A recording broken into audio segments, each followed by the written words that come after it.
ये भसवा है, छठ का भुसवा है, भसवा है। छठ का भुसवा है जो कि ये हिसाब से टूट रहा है। इसमें इतना गुड़ डाल दिया गया है आप कि देख सकते हैं। ये आदमी खाएगा तो दांत में क्या करेगा और पेट में जाके क्या करेगा? काला हो गया है। ये भगवान उठा लो।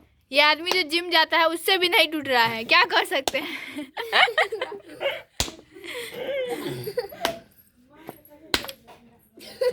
टूट गया, टूट गया। देख रहे हैं किस प्रकार का है ये। हाँ, उतने फटा कर देखा भी मालूम ही नहीं पड़ेगी। और तो ना आप चुकना चुर हो गया। देखिए, एगो वहां गया, एगो वहां गया। ये छठ का भुसवा है, भसवा है। गोरे छे पूरा पूरा नीचे गिरा रहे हैं आप। वो वाला लीजिए ना, सुनना, वो छटका वाला दियो।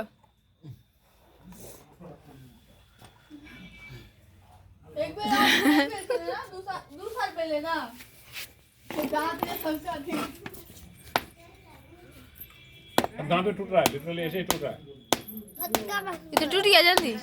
चीनी वाला गुड़, क्या टूटा वो वाला गुड़ नहीं है, पिचक गया है। चीनी वाला गुड़। मिठाई चीनी वाला नहीं होता है।